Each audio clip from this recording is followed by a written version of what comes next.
Welcome to Aviation This Week on Channels Television. I'm Bukola Joe Oketumbi. According to the International Civil Aviation Organization, a runway is a defined rectangular area on a land aerodrome prepared for the landing and takeoff of aircraft. Runways may be a man-made surface, often asphalt, concrete, or a mixture of both. How important is this critical piece on the airside to airport operations? That's our focus. Plus, 550 horses make their way to an equestrian championship in specialized containers aboard a cargo aircraft. That's our preview, and our flight is set for takeoff.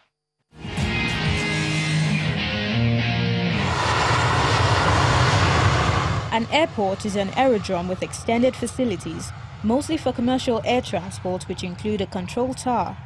An airport also consists of a landing area that is an operationally active surface called a runway.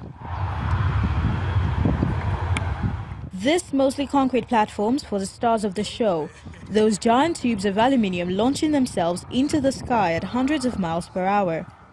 But where will those Boeing 747s and Airbus 380s be without the humble runway? Beyond the sub base, you have the courses, wearing course. That's the surface. So the layers are built up. The formations are built up like that to be able to withstand the critical aircraft under consideration, under design consideration. And in fact, most of our international airports, the critical aircraft considered is the Boeing 747 in the design concept.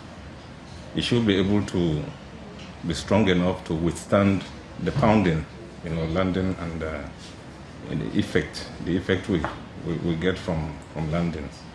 Some are on sand, for example, the Hebridean island of Barry's famous tidal tamarack. Some are on salt, such as Groom Lake in Nevada, and some cross busy roads, like in Gibraltar. Even beyond the most peculiar, there are huge differences in length, layout, and construction. Runways are named between a number between 1 and 36, which is generally the magnetic azimuth of the runways heading in degrees. Markings across the runway that denotes the beginning and end of the designated space for landing and takeoff under non-emergency conditions are an important feature. So there are precision markings. Precision marking. You have the threshold markings. You have the critical center line. That critical center line, the nose wheel of the aircraft, is directed to it. You have the aiming point. It's one. In fact, you have large markings on the runway that guides aiming. You have the touchdown zone. There are of different markings that gives the pilot a look. You can only touch down within this comfortably. You can comfortably touch down within this zone. Beyond it, you are simply on your own. So they are well guided. You have left and right. That's just it. Left, right, 18 left, 18 right.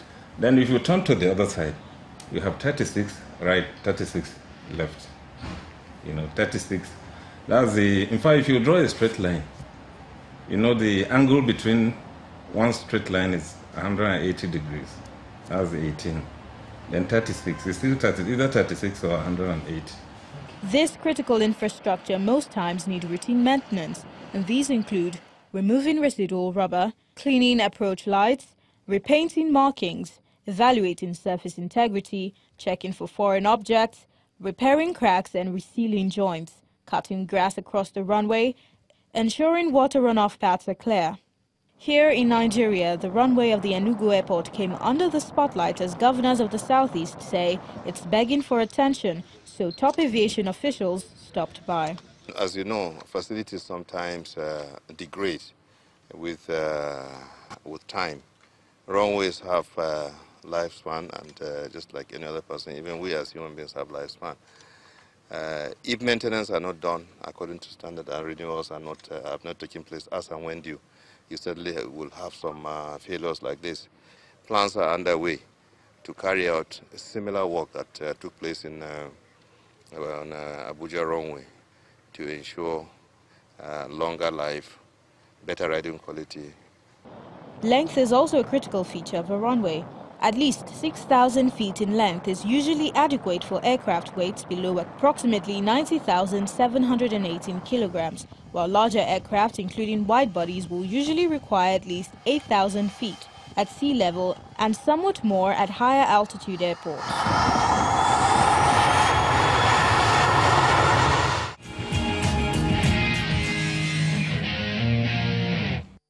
An average runway is built to last for 20 years, as its construction is no mean feat, and the Enugu Airport runway may be the next in line for a retrofit. Our guest has more. Essentially, the runway is the airport. And of course, it is obvious. It's only when you have a runway that planes can land and take off.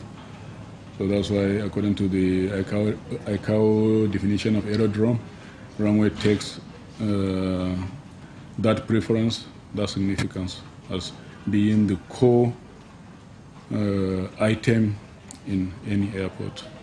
Conventionally, a runway can last, is meant to last up to 20 years, but here we tend to overstretch them. They go beyond that. A case in point is the Abuja runway, that we overstretched for an additional almost 10 years plus. Because they are highly capital intensive to construct. So, and you can't also rule out the downtime of building a runway, because one needs to be on site to see the massive earthworks, a lot of excavation depending upon the nature of and topography of the land in question. So it's a Herculean task, and you can't afford to have them being constructed every now and then because of the cost involvement. You can't have an undulating runway, of course. But the preference is in order to minimize cost of construction, you always strive to look for a flat land as much as you can, except where you are too much constrained. FAN is responsible for maintaining about 22 airports in the nation. And out of these 22, only quite a few are economically viable. In fact, a lot of the others are being subsidized by the proceeds from the viable ones. So, and FAN is most importantly saddled with not only with the maintenance, but primarily payment of staff salaries. Then the maintenance follows, all from its IGR. Of course, the federal government intervene when it becomes, the issue is beyond us. So mostly new construction or major rehabilitation and retrofit. So that's why maintenance, but we are maintaining behind the scene. A lot of work goes on. Most of the works, we schedule them to take place outside operating hours. So that's why the traveling public will not know about that. We were there primarily to check on safety.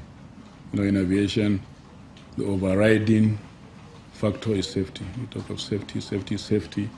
Before you now talk of security, then you talk of passenger comfort. So we had to go and ascertain the veracity of that claim.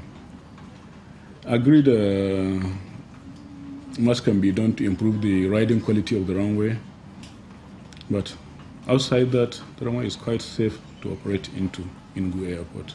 So traveling by air is no longer an issue of privilege. It's more of a necessity these days. So anywhere we can afford to have a functional airport, we strive to make sure that we maintain it. We have concentrated on providing the state-of-the-art perimeter fencing, which are not, we are no longer doing block wall fence. We are doing bimetal fencing. This is something that is definitely difficult to be overcome just by crowd, except, you come with something to bulldoze your way into, and before that happens, of course, we have intervention. We must have intervention, because at each airport, mark you, we normally cohabit with the Air Force.